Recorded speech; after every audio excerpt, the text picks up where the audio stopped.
Department of Economics, Bridge course on Money and Banking, class first degree BA, BCom and BBA students.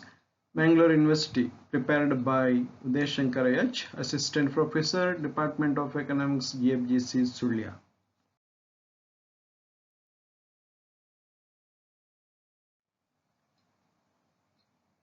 Money and banking is our topic today. ಹಣ ಮತ್ತು banking ವ್ಯವಹಾರದ ಬಗ್ಗೆ ಒಂದಷ್ಟು ಮಾಹಿತಿಗಳನ್ನು ತಿಳಿಯೋಣ.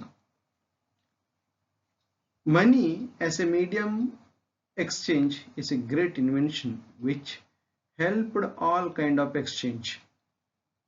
It is an important commodity in the functioning of the modern economy.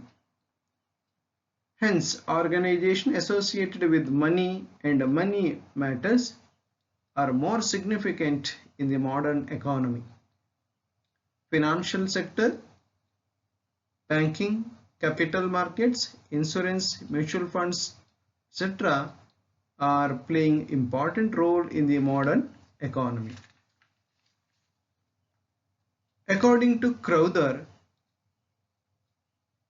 a bank is a dealer in debt, his own and other people's.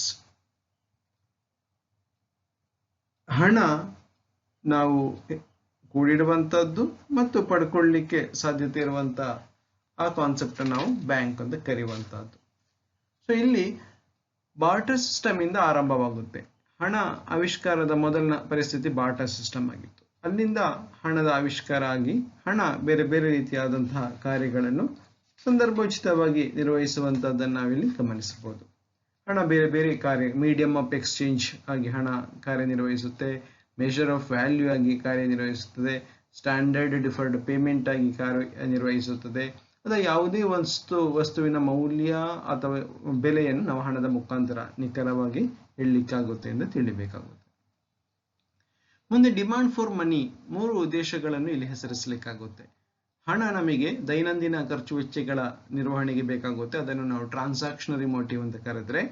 ಮುನ್ನೆಚ್ಚರಿಕೆಗಾಗಿ ಕೂಡಿಡುವಂತಹ ಹಣವನ್ನು ನಾವು precautionary motive ಅಂತ ಕರೆಯುವಂತಹದ್ದು. ಹಾಗೇನೆ ಷೇರು ಮಾರುಕಟ್ಟೆಗಳಲ್ಲಿ ಹೂಡಿಕೆ ಮಾಡಲಿಕ್ಕೋಸ್ಕರ ಕೂಡಿಡುವಂತಹ ಹಣ ಸ್ಪೆಕ್ಯುಲೇಟಿವ್ ಮೋಟಿವ್ ಆಗಿರುತ್ತೆ ಅಂತ ತಿಳಿಬೇಕಾಗುತ್ತೆ. ಇನ್ನು ಸಪ್ಲೈ ಆಫ್ ಮನಿ, ಹಣ ಯಾರು ಪೂರೈಕೆ ಮಾಡುತ್ತಾರೆ?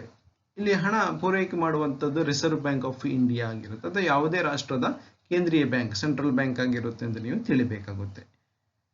ಮನಿ ಸಪ್ಲೈ ಅವರ ಜವಾಬ್ದಾರಿಯಲ್ಲಿ ಬರುತ್ತೆ. ಎಷ್ಟು, ಯಾವ ಸಂದರ್ಭದಲ್ಲಿ, ಹೀಗೆ ಅದೆಲ್ಲ ನಿರ್ವಹಣೆ ಮಾಡುವಂಥದ್ದು RBI ಪರಿಧಿಯ ವಿಷಯ. ಇಲ್ಲಿ ಕಮರ್ಷಿಯಲ್ ಬ್ಯಾಂಕುಗಳು ಮತ್ತು ಸೆಂಟ್ರಲ್ ಬ್ಯಾಂಕುಗಳು ಮತ್ತು ಈ 2 ಬ್ಯಾಂಕುಗಳು ಆಧಾರದಲ್ಲಿ ಹಣದ ನಿರ್ವಹಣೆಯನ್ನು ನಮ್ಮ ಕೇಂದ್ರೀಯ ಬ್ಯಾಂಕ್ ನಿರ್ವಹಿಸುತ್ತೆ ಅಂತ ನೀವು ತಿಳಿಬೇಕಾಗುತ್ತೆ. ಕಮರ್ಷಿಯಲ್ ಬ್ಯಾಂಕುಗಳಿಗೆ ಸಂಬಂಧಪಟ್ಟು ಹೇಳುವುದಾದ್ರೆ ಅದರ ಮುಖ್ಯವಾಗಿ ಕಾರ್ಯಗಳು ನೀವು ಈಗಾಗಲೇ ತಿಳಿದಿರುವಂತೆ ನಾವು ನೋಟ್ ಮಾಡೋದಾದ್ರೆ, ವಾಣಿಜ್ಯ ಬ್ಯಾಂಕುಗಳು ಸ್ಥಳೀಯ ಮಟ್ಟದಲ್ಲಿ ಹೆಸರದಲ್ಲಿರುವಂತಹದ್ದು. ಇದರ ಕಾರ್ಯಗಳನ್ನು ನಾವು ಹೆಸರಿಸುವಾಗ ಮುಖ್ಯವಾಗಿ ಪ್ರೈಮರಿ ಫಂಕ್ಷನ್ಸ್ ಅಥವಾ ಫಂಡಮೆಂಟಲ್ ಅಥವಾ ಬೇಸಿಕ್ ಪ್ರಿನ್ಸಿಪಲ್ ಫಂಕ್ಷನ್ ಹೇಗೂ ಹೇಳಬಹುದು. Principal, primary, basic or fundamental function ಅಂತ ಕರೀತೇವೆ. ಎರಡನೆಯದು ಸೆಕೆಂಡರಿ ಫಂಕ್ಷನ್ ಅಥವಾ ಸಪ್ಲಿಮೆಂಟರಿ ಅಥವಾ ಸಬ್ಸಿಡಿಯರಿ ಫಂಕ್ಷನ್ ಅಂತ ಕರೀತೇವೆ. ಪ್ರೈಮರಿ ಫಂಕ್ಷನ್ ಅಲ್ಲಿ ಮುಖ್ಯವಾಗಿ accepting of deposits, advancing of loans, use of check system, investment of funds on securities, creation of money ಎನ್ನುವಂತ ಕಾನ್ಸೆಪ್ಟ್ ಬರುತ್ತೆ ಅಂತ ತಿಳಿಬೇಕಾಗುತ್ತೆ. accepting of deposit ಅಲ್ಲಿಯೂ ಮುಖ್ಯವಾಗಿ ಡಿಮಾಂಡ್ ಡೆಪಾಸಿಟ್ಸ್ ಅಥವಾ ಕರೆಂಟ್ ಅಕೌಂಟ್ ಡೆಪಾಸಿಟ್ ಹೂಡಿಕೆ ಮಾಡುವಂತಹದ್ದು, ಫಿಕ್ಸ್ಡ್ ಡೆಪಾಸಿಟ್ FD ಇಡುವಂತಹದ್ದು, SB account saving bank deposit, recurring deposit ಅಥವಾ ಕ್ಯುಮ್ಯುಲೇಟಿವ್ ಅಕೌಂಟ್ ಓಪನ್ ಮಾಡುವಂತಹದ್ದು. ಹಾಗೆಯೇ ಅಡ್ವಾನ್ಸಿಂಗ್ ಲೋನ್ ಕೊಡುವ ವಿಷಯಕ್ಕೆ ಸಂಬಂಧಪಟ್ಟ ಹೇಳುವುದಾದ್ರೆ ಅಲೋವಿಂಗ್ ಓವರ್ ಡ್ರಾಫ್ಟ್ ಆಗಿರ್ಬೋದು, ಕ್ಯಾಶ್ ಕ್ರೆಡಿಟ್ ಲೋನ್ ಆಗಿರ್ಬೋದು, ಡಿಮಾಂಡ್ ಲೋನ್ಗಳಾಗಿರ್ಬೋದು, ಡಿಸ್ಕೌಂಟಿಂಗ್ ಬಿಲ್ಸ್ ಆಫ್ ಎಕ್ಸ್ಚೇಂಜ್, ಹಾಗೆಯೇ ಟ್ರಾನ್ಸ್ಫರ್ ಆಫ್ ಮನಿ ಆಗಿರ್ಬೋದು ಅಂತ ಇಲ್ಲಿ ತಿಳಿಬೇಕಾಗುತ್ತೆ. ಜೊತೆಗೆ ಯೂಸ್ ಆಫ್ ಚೆಕ್ ಸಿಸ್ಟಮ್, ಚೆಕ್ಗಳನ್ನು ಇಶ್ಯೂ ಮಾಡುವಂತಹದ್ದು, investment of funds on securities, ಸೆಕ್ಯೂರಿಟಿಗಳಲ್ಲಿ ಹೂಡಿಕೆ ಮಾಡುವಂತಹದ್ದು, ಕ್ರಿಯೇಷನ್ ಆಫ್ ಕ್ರೆಡಿಟ್ ಮನಿ, ಹಣ ಕ್ರೆಡಿಟ್ ಕ್ರಿಯೇಟ್ ಮಾಡುವಂತಹದ್ದು ಇಲ್ಲಿ ಪ್ರೈಮರಿ ಫಂಕ್ಷನ್ ಅಲ್ಲಿ ಬರುತ್ತೆ.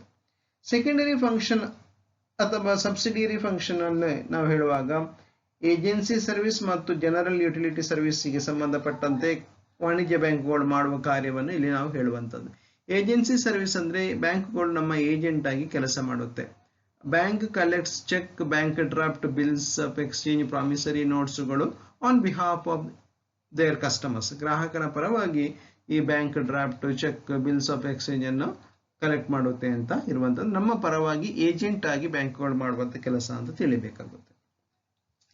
ಜನರಲ್ ಯುಟಿಲಿಟಿ ಸರ್ವಿಸ್ ಅಲ್ಲಿ ಮುಖ್ಯವಾಗಿ modern bank provide safe locker facility provide ಮಾಡೋದಾಗಿರ್ಬೋದು, ಟ್ರಾವೆಲರ್ಸ್ ಚೆಕ್ ಇಶ್ಯೂ ಮಾಡೋದಾಗಿರ್ಬೋದು, ಅಂತಹ ಹೆಚ್ಚುವರಿ ಕೆಲಸ ನಿರ್ವಹಣೆ ಮಾಡೋದನ್ನ ನಮಗೆ ಹೆಸರಿಸಲಿಕ್ಕೆ ಅಥವಾ ಸೂಚಿಸಲಿಕ್ಕೆ ಆಗುತ್ತೆ ಅಂತ ತಿಳಿಬೇಕಾಗುತ್ತೆ. ಮುಂದೆ ಕ್ರೆಡಿಟ್ ಕ್ರಿಯೇಷನ್, ಈ ಹಣ ಬೆಳೆಯುವಂತದ್ದು ಬ್ಯಾಂಕ್ಗಳ ಸಹಾಯದಲ್ಲಿ ಕ್ರೆಡಿಟ್ ಕ್ರಿಯೇಷನ್ ಆಧಾರದಲ್ಲಿ ಅಂತ ನೀವು ತಿಳಿಬೇಕು. ಅಲ್ಲಿ ಮುಖ್ಯವಾಗಿ ಬರುವಂತದ್ದು ಪ್ರೈಮರಿ ಡೆಪಾಸಿಟ್ ಮತ್ತು ಡಿರೈವೇಟಿವ್ ಡೆಪಾಸಿಟ್ ಆಧಾರದಲ್ಲಿ ಹಣ ಬೆಳೆಯುವಂಥದ್ದು. ಪ್ರೈಮರಿ ಡೆಪಾಸಿಟ್ ಆರಂಭದಲ್ಲಿ ಕೂಡಿಡುವಂತ ಅಥವಾ ಟ್ರಾನ್ಸಾಕ್ಷನ್ ಮಾಡುವಂತ ಹಣ ಆದರೆ, ಡಿರೈವೇಟಿವ್ ಡೆಪಾಸಿಟ್ ಅಂದ್ರೆ ಆ ಹಣವನ್ನು ಇನ್ನೊಬ್ಬ ವ್ಯಕ್ತಿ ಪಡ್ಕೊಂಡು ಅವ ಮತ್ತೊಂದು ಬ್ಯಾಂಕ್ ಅಲ್ಲಿ ಇಟ್ಟು ಹಣ ದ್ವಿಗುಣವಾಗುತ್ತಾ ಅಥವಾ ಮಲ್ಟಿಪಲ್ ಆಗುತ್ತಾ ಹೋಗುವಂತದನ್ನು ನಾವಲ್ಲಿ ಡಿರೈವೇಟಿವ್ ಡೆಪಾಸಿಟ್ ಲಾಜಿಕ್ ಅಲ್ಲಿ ಹೇಳುತ್ತೆ. ಹಾಗೆ ಹಣ ಅದು ಬೆಳೆಯುತ್ತಾ ಹೋಗುತ್ತೆ. ಪ್ರೈಮರಿ ಡೆಪಾಸಿಟ್, ಆಮೇಲೆ ಒಂದಷ್ಟು ಕ್ಯಾಶ್ ರಿಸರ್ವ್ ಇಡುವಂತಹದ್ದು, ಪುನಃ ಅದು ಎಕ್ಸಸ್ ರಿಸರ್ವ್ ಅನ್ನು ಇನ್ನೊಬ್ಬ ವ್ಯಕ್ತಿ ಕೊಡುವಂತಹದ್ದು, ಇನ್ನೊಬ್ಬ ವ್ಯಕ್ತಿ ಇನ್ನೊಂದು ಬ್ಯಾಂಕ್ ಅಲ್ಲಿ ಇಡುವಂತಹದ್ದು, ಮತ್ತೊಬ್ಬ ನೀ ಕೊಡುವಂತಹದ್ದು, ಹೀಗೆ ಹಣ ಬೆಳೆಯುತ್ತಾ ಹೋಗುವಂತ ಪ್ರಾಸೆಸ್ ಅನ್ನು ನಾವು ಕ್ರೆಡಿಟ್ ಕ್ರಿಯೇಷನ್ ಅಂತ ಸರಳವಾಗಿ ಹೇಳಬಹುದು. ಇಲ್ಲಿ ಬ್ಯಾಂಕ್ಗಳು ರಿಸರ್ವ್ ಆಗಿ ಒಂದಷ್ಟು ಹಣ ಭದ್ರತೆಗಾಗಿ ಇಡುವಂತದ್ದು ಅಂತ ತಿಳ್ಕೊಂಡು ನೀವು ತಿಳಿಬೇಕಾಗುತ್ತೆ. ಇದೆಷ್ಟು ಬೆಳೆಯುತ್ತೆ ಕೇಳಿದ್ರೆ ಮಲ್ಟಿಪ್ಲೈಯರ್ ಎನ್ನುವಂತ ಕಾನ್ಸೆಪ್ಟ್ ಅದಕ್ಕೆ ಉತ್ತರ ಕೊಡುತ್ತೆ. ಸೊ ಇದನ್ನು ಮಲ್ಟಿಪ್ಲೈಯರ್ ಆಧಾರದಲ್ಲಿ ನಮಗೆ ತಿಳಿಲಿಕ್ಕೆ ಗೊತ್ತದೆ. ಕೆ ಈಕ್ವಲ್ 1/r ಅಂತ ಕರಿತೇವೆ. ಕೆ ಅಂದ್ರೆ ಕ್ರೆಡಿಟ್ ಮಲ್ಟಿಪ್ಲೈಯರ್, ಆರ್ ಅಂದ್ರೆ ಮಿನಿಮಮ್ ಕ್ಯಾಶ್ ರಿಸರ್ವ್ ರೇಷಿಯೋ ಅಂತ ಕರಿತೇವೆ. If minimum cash reserve ratio is 10%, then size of credit multiplier will be K equal 1/r, which is equal to 1/0.1, which is equal to 10 ಆಗಿರುತ್ತೆ ಅಂತ ತಿಳಿಬೇಕಾಗುತ್ತೆ. ಇದು ಮಲ್ಟಿಪ್ಲೈಯರ್ನ ವಿಷಯಕ್ಕೆ ನಾವು ತಿಳಿದಿರಬೇಕಾದಂತ ವಿಷಯಗಳು. ಮುಂದೆ ಸೆಂಟ್ರಲ್ ಬ್ಯಾಂಕ್, ಕೇಂದ್ರೀಯ ಬ್ಯಾಂಕ್ ಎನ್ನುವಂತ ಕಾನ್ಸೆಪ್ಟ್ ಆಮೇಲೆ ಬರುವಂತದ್ದು. ನಮ್ಮ ಹಣ ಪ್ರಿಂಟ್ ಮಾಡುವಂತ ಮೂಲ ಬ್ಯಾಂಕ್ ಕೇಂದ್ರೀಯ ಬ್ಯಾಂಕ್ ಆಗಿರುತ್ತೆ ಅಂತ ನಾವು ತಿಳಿಬೇಕಾಗುತ್ತೆ. ಯಾವುದೇ ರಾಷ್ಟ್ರದಲ್ಲಿ ಆಯಾಯ ರಾಷ್ಟ್ರದ ಸೆಂಟ್ರಲ್ ಬ್ಯಾಂಕ್ಗಳು ಮುಖ್ಯವಾಗಿ ಹಣವನ್ನು ಪ್ರಿಂಟ್ ಮಾಡುವಂಥದ್ದು. ಭಾರತದಲ್ಲಿ ಆದರೆ RBI ಅಥವಾ ರಿಸರ್ವ್ ಬ್ಯಾಂಕ್ ಆಫ್ ಇಂಡಿಯಾ ಇದರ ಜವಾಬ್ದಾರಿಯನ್ನು ಮಾಡುತ್ತೆ. ಸದ್ಯದ ಸನ್ನಿವೇಶದಲ್ಲಿ ಮಿನಿಮಮ್ ರಿಸರ್ವ್ ಸಿಸ್ಟಮ್ ಆಧಾರದಲ್ಲಿ RBI ಹಣ ಪ್ರಿಂಟ್ ಮಾಡುತ್ತೆ ಎಂದು ತಿಳಿಯಬೇಕಾಗುತ್ತೆ. ಜೊತೆಗೆ ಅಲ್ಲಿ maximum fiduciary system, fixed fiduciary system, then proportionate reserve system ಎನ್ನುವಂತ ಬೇರೆ ಸಿಸ್ಟಮ್ಗಳಿದ್ರೂ ಕೂಡ ನಾವು ಸದ್ಯದ ಪರಿಸ್ಥಿತಿಯಲ್ಲಿ ಮಿನಿಮಮ್ ರಿಸರ್ವ್ ಸಿಸ್ಟಮ್ ಅನ್ನು ಫಾಲೋ ಮಾಡ್ತೇವೆ ಅಂತ ತಿಳಿಬೇಕಾಗುತ್ತೆ ಹಣ ಪ್ರಿಂಟ್ ಮಾಡುವ ಸಂದರ್ಭದಲ್ಲಿ. ಇಲ್ಲಿ RBI ಗವರ್ನರ್ ಅದರಲ್ಲಿ ಹಣದಲ್ಲಿ ಪ್ರಿಂಟಿಂಗ್ ಆದ ನಂತರ ಅಲ್ಲಿ ಅವರ ಸೈನ್ ಇರುತ್ತೆ, ಅದರಿಂದಾಗಿ ಅದಕ್ಕೆ ವ್ಯಾಲ್ಯೂ ಬರುವಂತದ್ದು ಅಂತ ಕೂಡ ನೀವು ತಿಳಿಬೇಕಾಗುತ್ತೆ. ₹1 ಮತ್ತು ₹1 ಕಾಯಿನ್ಸ್ ಅಥವಾ ₹1ನಲ್ಲಿ ಸೆಂಟ್ರಲ್ ಗವರ್ಮೆಂಟ್ ನ ಮಿನಿಸ್ಟರ್ ಆಫ್ ಫಿನಾನ್ಸ್ ಅವರು ಪ್ರಿಂಟ್ ಮಾಡುವಂತದ್ದು ತಿಳಿಬೇಕಾಗುತ್ತೆ. ₹2 ನೋಟ್ ಅಥವಾ ₹2 ಮೇಲ್ಪಟ್ಟು 2000 ತನಕ ಎಲ್ಲ RBI ಜವಾಬ್ದಾರಿಯಲ್ಲಿ ಬರುತ್ತೆ ಅಂತ ಲೆಕ್ಕ. ಇನ್ನು RBI ಮಾಡುವಂತ ಮೂಲ ಕರ್ತವ್ಯಗಳು ಅಥವಾ ಜವಾಬ್ದಾರಿಗಳು, ಫಂಕ್ಷನ್ಗಳು ಯಾವುದು ಕೇಳಿದ್ರೆ, ಈಗಾಗಲೇ ನಾವು ನೋಟ್ ಮಾಡಿದಾಗೆ ಮೊನೊಪೊಲಿ ಆಫ್ ನೋಟ್ ಇಶ್ಯೂ, ಹಣ ಇಶ್ಯೂ ಮಾಡುವಂತ ಸಂಪೂರ್ಣ ಜವಾಬ್ದಾರಿ ಕೇಂದ್ರೀಯ ಬ್ಯಾಂಕ್ ಅಥವಾ RBI ಇರುತ್ತೆ ಅಂತ ತಿಳಿಬೇಕಾಗುತ್ತೆ. ಹಾಗೇನೆ ಬ್ಯಾಂಕರ್ಸ್ ಟು ಗವರ್ಮೆಂಟ್, ಸರ್ಕಾರದ ಬ್ಯಾಂಕ್ ಆಗಿ RBI ಕೆಲಸ ಮಾಡುತ್ತೆ. ಬ್ಯಾಂಕರ್ಸ್ ಬ್ಯಾಂಕ್, ಬ್ಯಾಂಕ್ಗಳಿಗೆ ಬ್ಯಾಂಕ್ ಆಗಿ ಕೆಲಸ ಮಾಡುತ್ತೆ.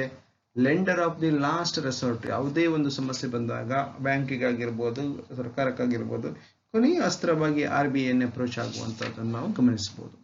ಬ್ಯಾಂಕ್ಸ್ ಆಫ್ ಕ್ಲಿಯರೆನ್ಸ್ ಆಗಿ ಕೆಲಸ ಮಾಡುತ್ತೆ. ಬ್ಯಾಂಕ್ ಆಫ್ ರೀಡಿಸ್ಕೌಂಟ್ ಆಗಿ ಕೆಲಸ ಮಾಡುತ್ತೆ.